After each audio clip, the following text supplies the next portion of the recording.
Hello, everybody, and welcome to Behind the Spritz. This podcast is from a fan's perspective of the hit movie and musical Hairspray.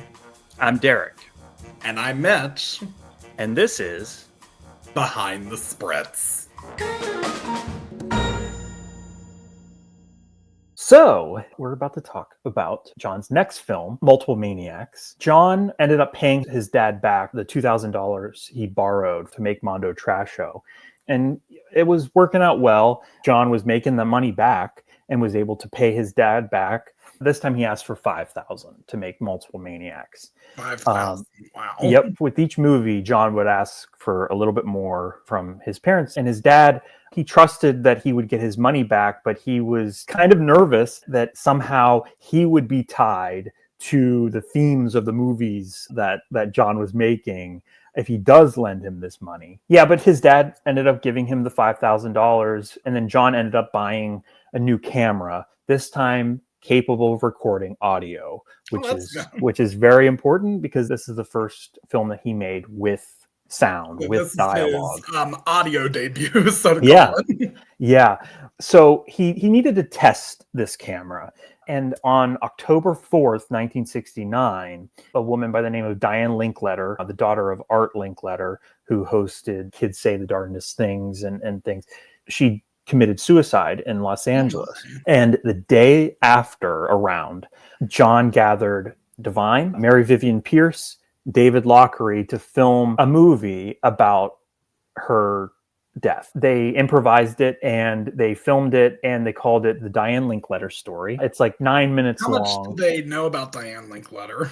I don't think very much, but they sort of had a hunch that I think it was Timothy Leary and Art Linkletter were trying to blame LSD on this.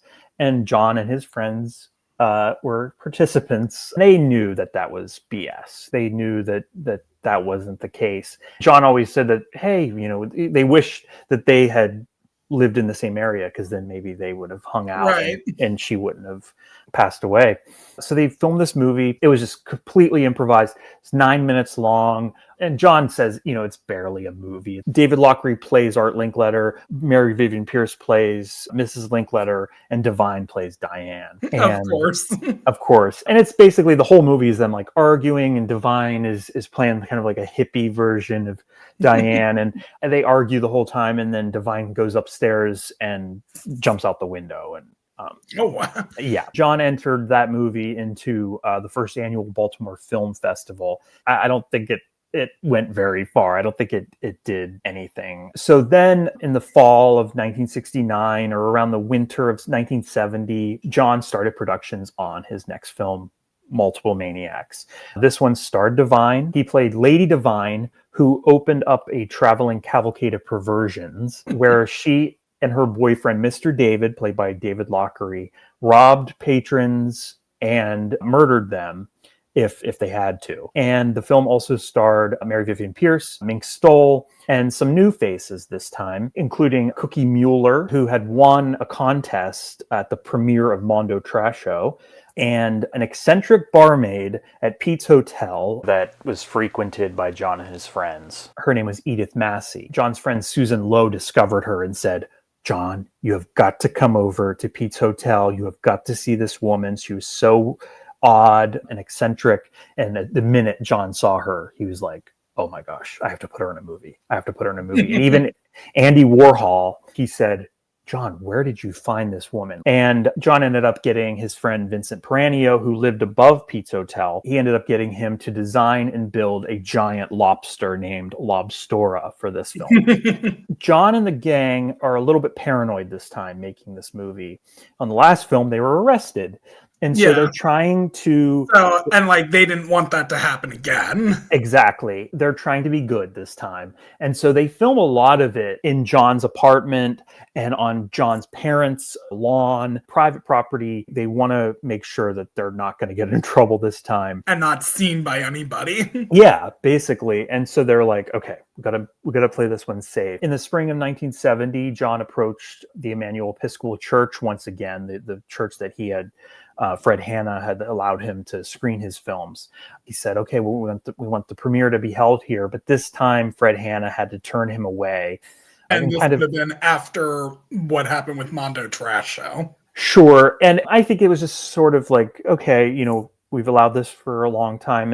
And maybe it was a way of like Fred Hanna to be like, hey, go branch out and do bigger things. And he suggested the First Unitarian Church instead. And its reverend did agree to screen the film. And that's where it premiered on April 10th, 1970. John's first talkie. And I think they even called it, they said John's first talkie is also his first sickie. And they say the first talkie because this was the first film that had audio. Exactly. Exactly. Yes. So this was also the first time that John started to branch out more. He and David Lochary took a 7-day road trip across the country. And John had the reels for Multiple Maniacs in the trunk of his car. Along the way to California, they would travel past a lot of trailer parks. This is where the idea came for Pink Flamingos. I thought, oh, what a great idea for a location, a family that lives in a trailer park. They had a showing for Multiple Maniacs at the Cinema Theater in Los Angeles. The premiere was packed, and David Lochary was very, very happy. David Lochary really was serious about wanting to be an actor, and he was very, very ecstatic about being recognized in Los Angeles. Like he wanted to be known. Yes, he wanted to be the serious actor and being taken seriously, and he was so excited that people in Los Angeles, Hollywood, are recognizing him. The Los Angeles Free Press, they ended up writing a review, and they said, "You have never, and I mean never, seen any movie remotely like Multiple Maniacs. Its jet black humor goes beyond anything ever put on film. It is skillfully made." That's a high compliment. Devastating in its black humor, low down and raunchy and frighteningly relevant to today. Can only be compared to Tom Browning's Freaks, which is a high compliment as well, because Freaks is highly regarded. So yeah, it's going well. And John's starting to branch out. Now they've gone to California and they're screening. Yeah, because for so many years he's just been local. Yeah, for just and now it's like this, we do a little bit at the beginning, and then we get that some attention, and then we add a little more later on. Yep. And so they travel around California and they screen it at a bunch of places, and it goes well, and it's selling pretty well.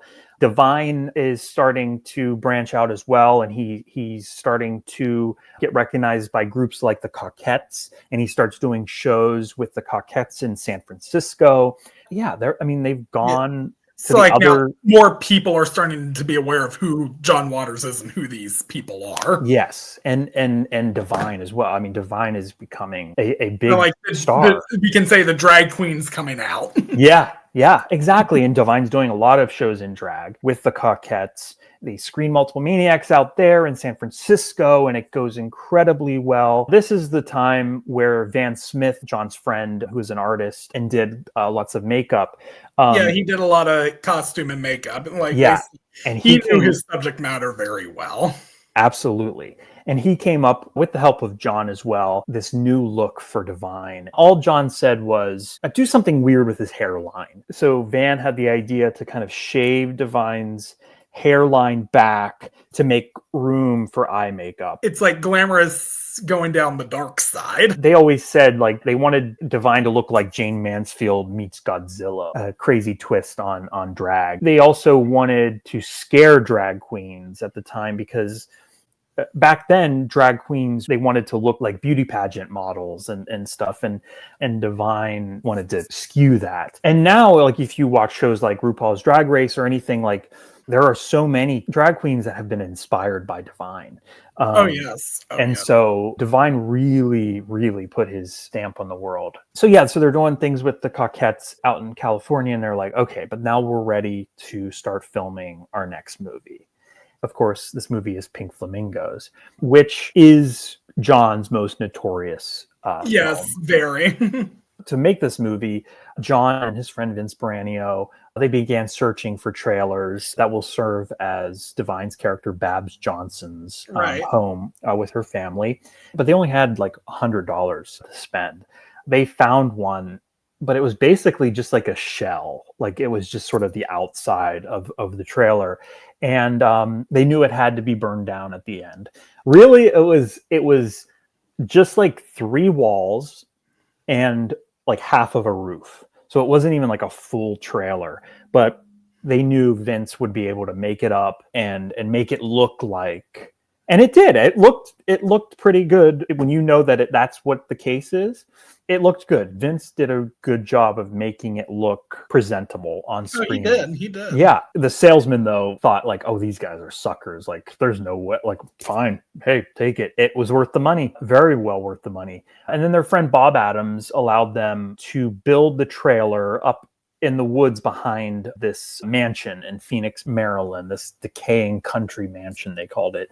They did haul it. They hired a tow truck. They hauled that trailer out there and they start filming. They ended up using John's real house that he lived there with Mink Stoll for the Connie and Raymond Marble. Mink Stoll and David Lochry's characters. Mink had her hair dyed red and David Lochry dyed his hair blue. John, again, each time we're getting bigger and bigger. He borrowed $10,000 from his dad this time. He also was able to get his hands on a single system camera and some sound equipment for the film. And now this time he gets the film in color. It's not the first film of his that was in color. That was Roman Candles, but it is the first film in color with dialogue. And so shooting began. It was once a week for like a 6-month period. John would kind of write, and then they would go out and they would film. It was just friends getting together, we'll film a movie. And they struggled a little bit with balancing like on-set life with their daily life, because this wasn't their jobs at this time. They had to make a living somehow. So like David Lochry, like going around with his dyed blue hair in real life, and Divine with that. Probably like, well, there's a look for you. Oh, yes. Absolutely. Well, there's a look for you is a great way to put it. Mink had to wear a wig to her day job because of her crazy red hair. It was freezing. They were filming. I mean, it was like 25 degrees some days. In the movie, you could see like Edith Massey's breath. She's like in a broad, like, yeah, she is like pretty much the entire movie. Yeah, and she's like in the corner, like kind of like she's a baby, yeah, like in the corner, in a crib. Yeah. Yeah, and she wears that the entire time. Yep. In the free 25 degrees. And like there's no insulation in that shell of a trailer. And there's like half of a roof. Like, oh, she's outside. Once filming wrapped, John edited the film in the attic of his house that he lived at with Mink Stoll. Like we said, the ending of this film is really what really catapulted John and Divine and the rest of them into stardom. Porn had just recently been decriminalized and legalized. So John was kind of thinking like, okay, what are some things that we can do that are not illegal to show, but that have never been shown before? And so he thought, let's have Divine eat dog excrement for real. And he knew it would get attention. Oh, yeah. Oh, it definitely did. Oh, yes. And both he and Divine were willing. I mean, like they were like, okay, we're going to do this. Divine was willing to do it. Yeah. And I think Divine at first, when he agreed to do it, I think they were both high, stoned. And I think Divine kind of thought it was a joke at first. And it was just kind of like, yeah, sure. Yeah. Okay. And then when, it came time and, oh, this is real. Like, okay. This is real. And they were both very professional. John and Divine were very professional, or never high or anything when they were working.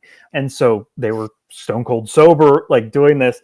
And Divine, when it came time, and it was Pat Moran's dog, Nazi. That was the little poodle that ended up doing what? Delivering Divine's feast, I guess. Yeah. I was like this. Words can't describe that. Oh no! And they tried a lot. I mean, like they sat there in that alley for a while, and they were like, and there's footage, like behind the scenes footage that Steve Yeager shot that's in like Divine Trash and stuff of them getting prepared, and hey, like, okay, now wherever the dog goes, you're going to be on this side. And apparently when it finally happened where the dog went, and Divine kind of looked at it and was like, that little thing. And John's like, go, go, go. Yes, yes, yes. And they got the shot. And yes, it's quite something, and it still Yes. is quite something. I know when I watched it, I kept going like, he really did it. Yep. And really it's so, the way that they shoot it, it's so clear that it's not fake. It's no, and like you can tell there's right no away that's cuts. fake. You understand why it got so much attention. Yeah, why and it got the attention that it got. And that's where the word of mouth came from. You have to see this movie where this drag queen eats dog crap. Yeah. You have to see it for your own eyes. And John was smart to have it at the very end of the movie, because then people have to sit through the entire movie. And there's other crazy things that happen in this movie. Oh yeah, there are. You know, it's not just that. And John actually says, like, he thinks like there's some things in the movie that are maybe more disturbing than dog crap. So they did the premiere at the University of Baltimore, and opening night was packed. Most of the cast showed up. Even Nazi the dog arrived in a jeweled collar. John was so nervous, and he was hiding like in the projection room, chain smoking his cool cigarettes. And when the film started, as soon as it started, he knew he had a hit on his hands, because the audience was just roaring with laughter at the right places, and they were shrieking with horror at the other places. Oh yeah. He knew that this was effective. This movie was effective. And it even received a standing ovation. And they were mobbed with fans afterwards, and press was really interested. Yeah, this was the first time that they were like, okay. So John was like, I think there's something here. Yeah, and my goodness, was there. Later that year, John had to convince a distributor that the film could make money on a national level. And so he contacted a New York firm that had previously turned down him for an earlier film, but also encouraged him to come back at some point. And do you know what that New York firm was called? What was it? New Line Cinema. Ah, that makes sense. John had been following their history and variety for a long time. Like, he immediately had an instinct for New Line. Yeah, he kind of was like, this might be the right one for me. But it was amazing that John just had a hunch about New Line. And like I said, he had followed their history with variety, and they always had like an offbeat selection of movies that they wanted to distribute. And so he just had a feeling. And so he sent the film over and waited for them to respond. Yeah. And Bob Shea, who was the president, he ended up calling him back. And he told John that he liked the movie. He wanted him to come to New York, but without his friends.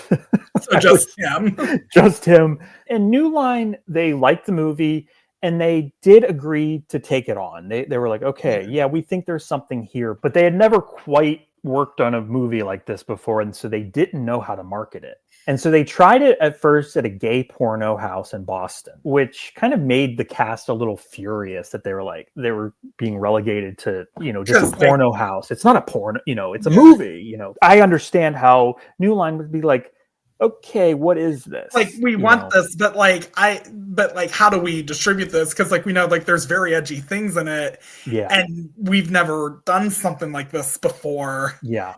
So it's like trial and error. Okay, let's try here, let's try there, see what works. Yeah. John really wanted some sort of art film type theater to do it. I mean, because he knew that would be more film alley. Yeah, exactly. And it would attract the right audiences. But New Line was unsure, and so they shelved it for an entire year. Because they were like, okay, we want to do this, but we're going to kind of put it off on the side for now because we're not quite sure what to do with it. John would kind of call New Line over and over and over again for a year. Yeah, what are you going to do? What are you going to do? Yeah, and he would and so finally, after in the winter of 1973, he convinced them to open the movie at the Elgin Theater in New York. And the Elgin did agree to show it on one night at midnight, but with no advertising. And so John was like, okay, I'll take it, because he just thought that this was the right venue for it.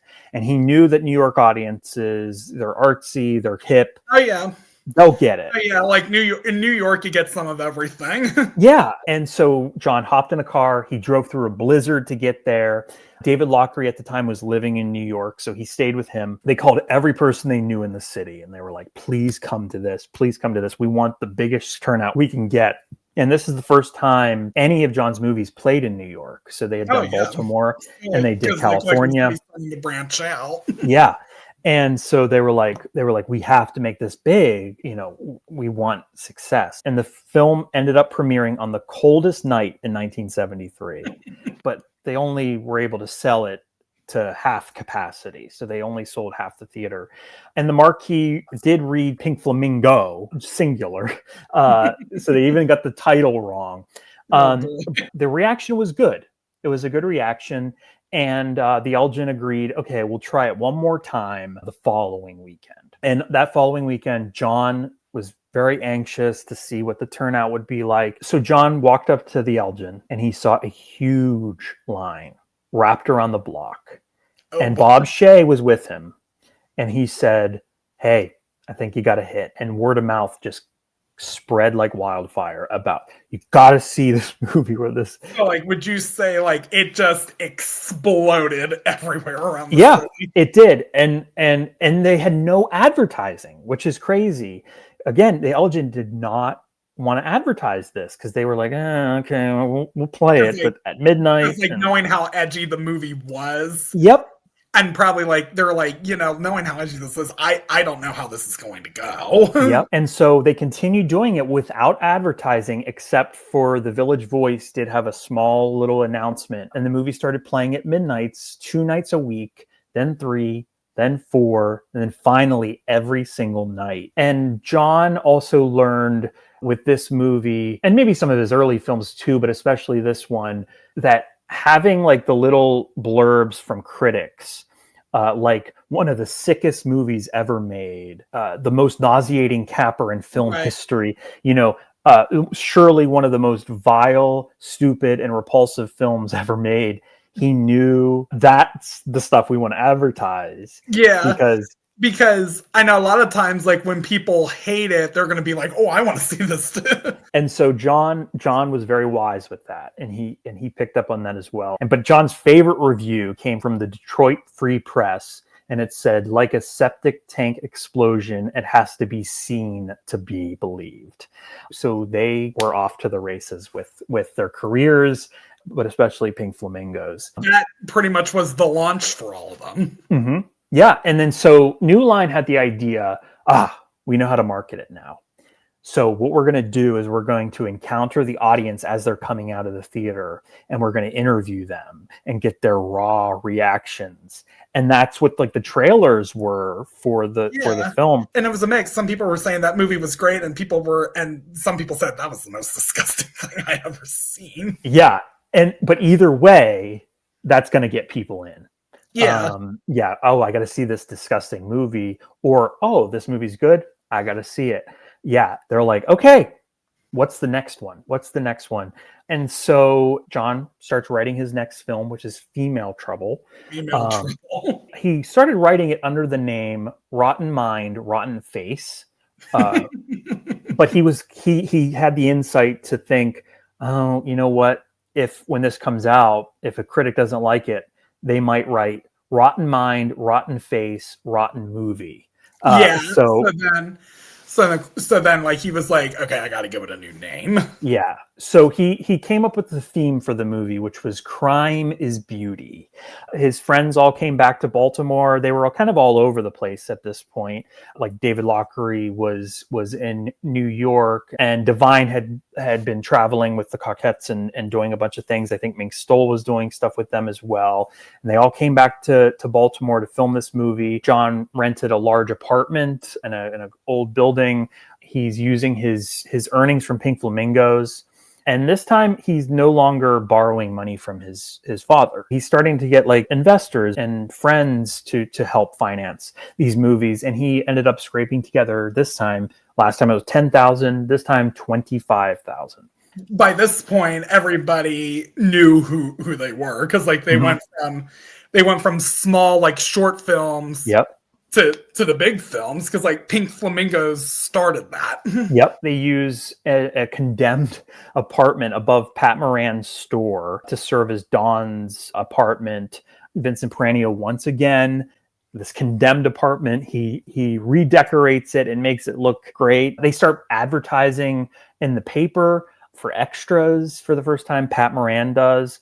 They're really starting to grow. This was the first time Pat Moran became a casting director. Yeah, I would say so. Yeah, because I mean, otherwise they were using their friends. This time she's putting ads in the paper. We need people. Like there's scenes in like a theater. They need the theater full and things like that. Like, hey, we gotta do this. So last time in Pink Flamingos, John had borrowed equipment and stuff to film, but this time he not only does that, but this time he has like a crew and he has somebody. John is no longer operating the camera. He has his friend David Inslee to do that and to be the cinematographer. And yeah, Divine took trampoline lessons at the YMCA because he had to do certain like moves on a trampoline at the end of the film and everything. They were really expanding. They ended up premiering the film at the University of Baltimore. And this time, advance tickets were successful because of, Pink Flamingos. I mean, these people, they're known now. We've got audiences waiting in line for hours before the film starts, but John was still nervous, Hey, like this, like, okay, this was a success. The last one was a success. Is like, will it live up to this? Exactly. He knew his head was on the chopping block. He said, if this didn't go well.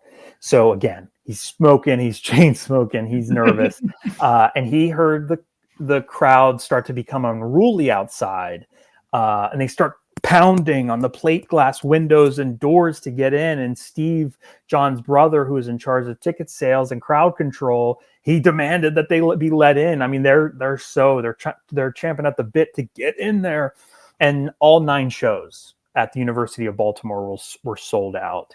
And John made back a huge part of the budget even before New Line distributed the film nationally. Already a pretty good success. In 1975, New Line got the film a grand opening in New York. So once again, they're back in New York. And then they've also picked up Mondo Trasho and Multiple Maniacs to start distributing those as well. So they're really spreading all of these movies. Spreading it now. Yeah. Then they ended up having a Hollywood premiere, which was really a dream come true for many of them. I can imagine. Yeah. One thing I wanted to mention, there is at the very end of the film, Don Davenport gets the electric chair. When they filmed that scene, they filmed it in a real prison, which was still active. Some of the prisoners saw them carrying that fake electric chair in, and they were watching from windows oh, are they bringing back the electric chair? They were a little nervous. But yeah, the warden was real nice to the crew and everything. And the warden was like, hey, can you screen the movie in our jail when it comes out? And so they did. They ended up as promised. I'm in jail. Yeah, they ended up having a screening, and 500 convicts attended. After that, 1976, got to start with the next one.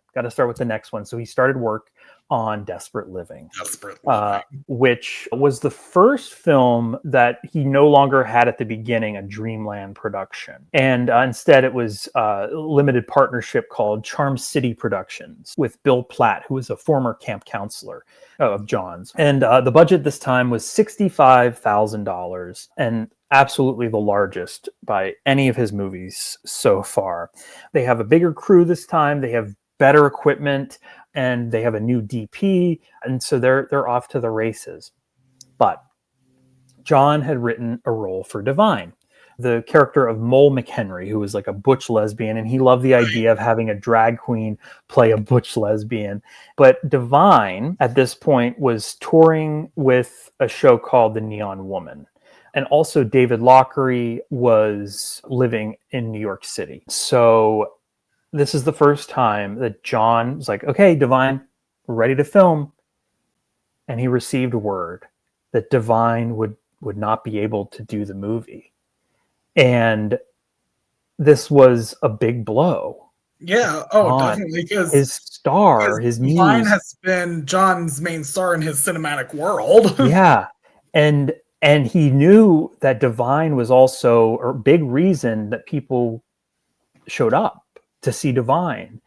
And so he was worried, oh my goodness. I had written this role for Divine. I just assumed Divine's always been in my movies. Oh goodness.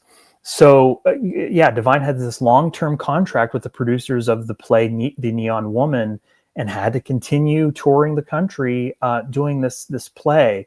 And so John reached out to his friend Susan Lowe, who we've mentioned, to be the understudy, as John always says, to come in and save the day and play Mo McHenry. And she did a great job in the role. She did a good performance too. Yeah, very good.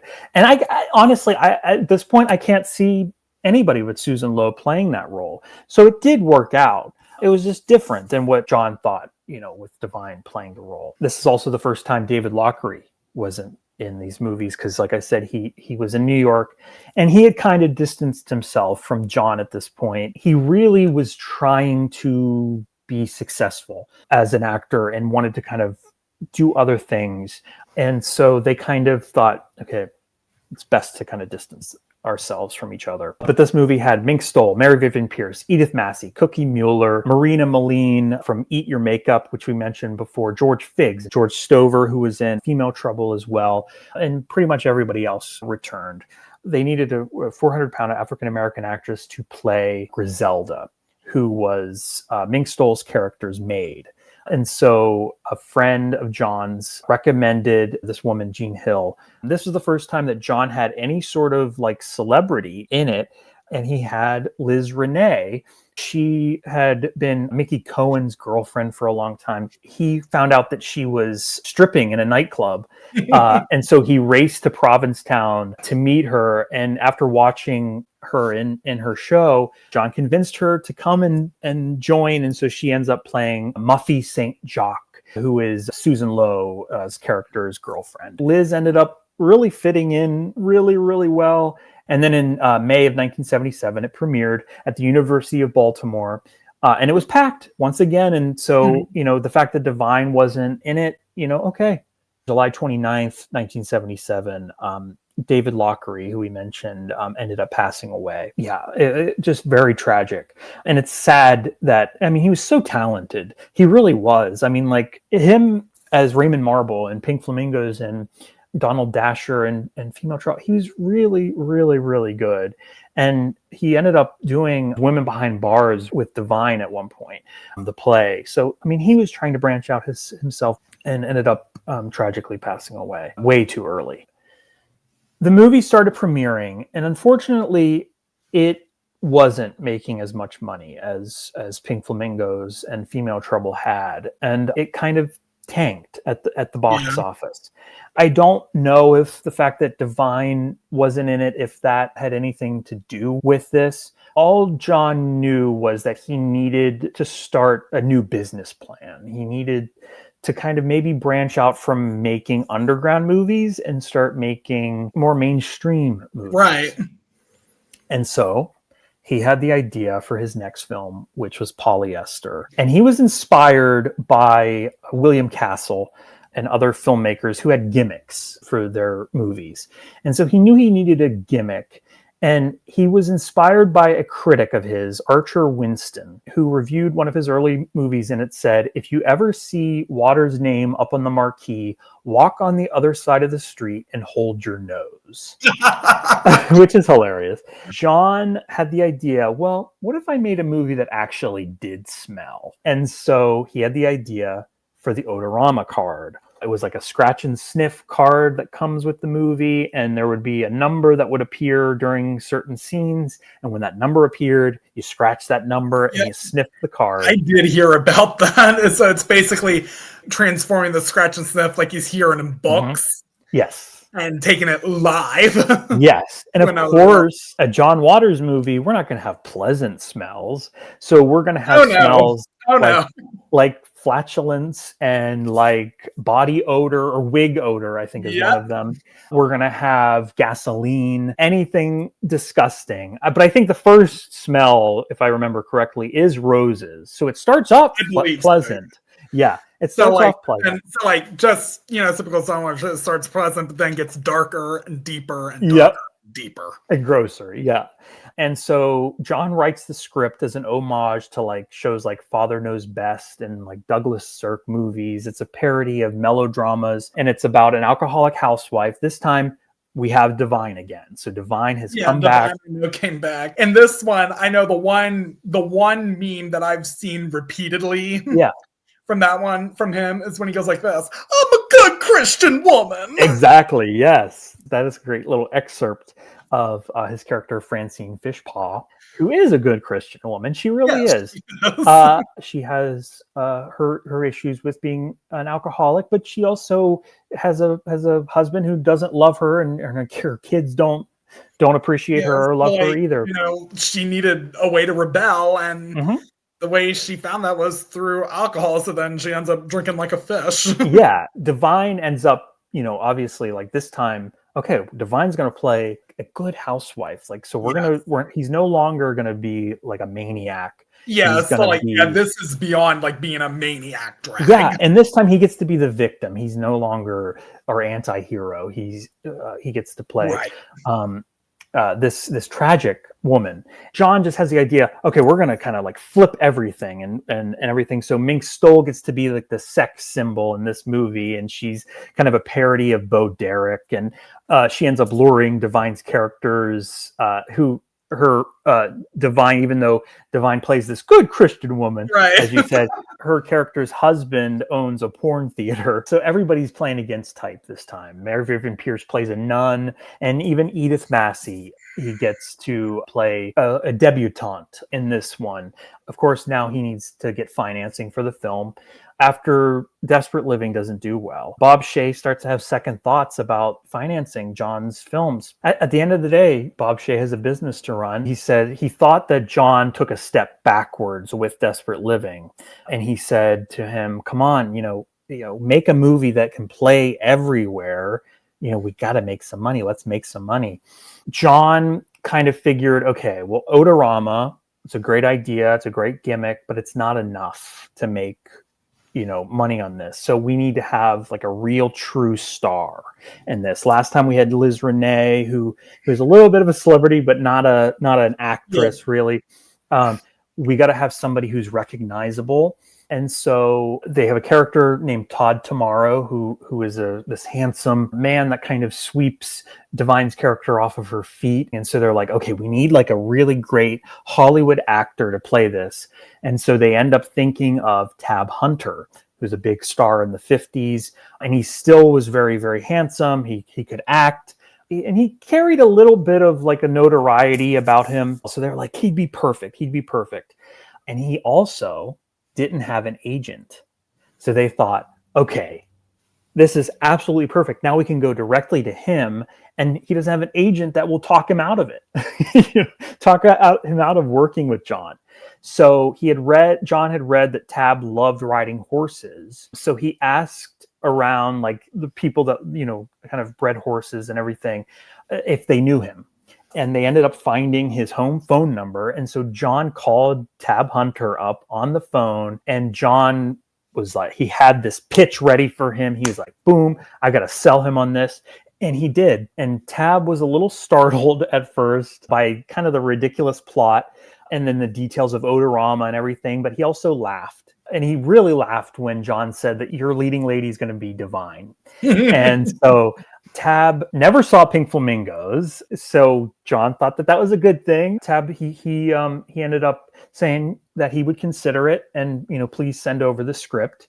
And John's like, oh my gosh. So he raced home and he boxed up Tab's script and he drops it right in the mailbox. So Tab received the script. He calls John and he said, okay, I'll do it. And John offered him the most amount of money he's ever offered anybody up to that point. Tab accepted, even though it was probably the lowest amount that he had ever received for a film. But he still said, okay, let's do it. And John was super duper excited.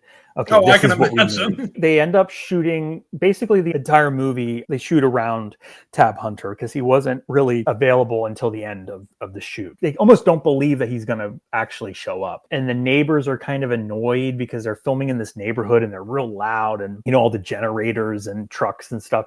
And so they're like, no, Tab Hunter's going to be here, guys. This Tab Hunter. And the neighbors are like, yeah, sure. They're sure, like, Tab yeah, Hunter. sure. Yeah. So yeah, like what are the blues of a celebrity walking down the street? Yeah, exactly. But they also aren't able to announce Tab to the press because this movie is non-union and Tab is a Screen Actors Guild member. So he is part of the union, and that's violating their rules by even stepping foot onto the set. And Tab was later fined when the film was released. Did he like doing the film or not? He did. He really loved Divine and working with Divine. And then they later ended up making a movie together, which a lot of people think is a John Waters movie. It's not. It's called Lust in the Dust. Tab Hunter was one of Divine's crushes growing up. And so working with and getting to kiss Tab Hunter and everything was heaven for Divine. He was a team player, they said, and he really calmed Divine's nerves. Divine was really nervous about working with Tab, and they ended up having like a slow dance in one of them, and he was like so charming to Divine and was so calming. It went really, really well, the shoot with Tab. They ended up getting Chris Stein and Debbie Harry from Blondie to write music, and we know Debbie Harry's gonna come into play. They ended up writing music and lyrics for the film. Bill Murray even sang some of the vocals. So they're really getting these stars to be a part of the movie. The movie ended up being a sort of modest hit. So like it didn't fail. No. It was a hit. It wasn't like a Pink Flamingos or anything where it was like extraordinary hit and word of mouth and lines around the block, but it did well. They ended up premiering the film in May of 1981 at the Charles Theater. That is their official premiere. I think it had played elsewhere before that. I think it was actually at a film festival in Germany, and the audience went crazy at one point, like with the Odorama cards and everything. So that did well as well, that gimmick. And after Polyester comes a big launch for John Waters. But that's a story for another day.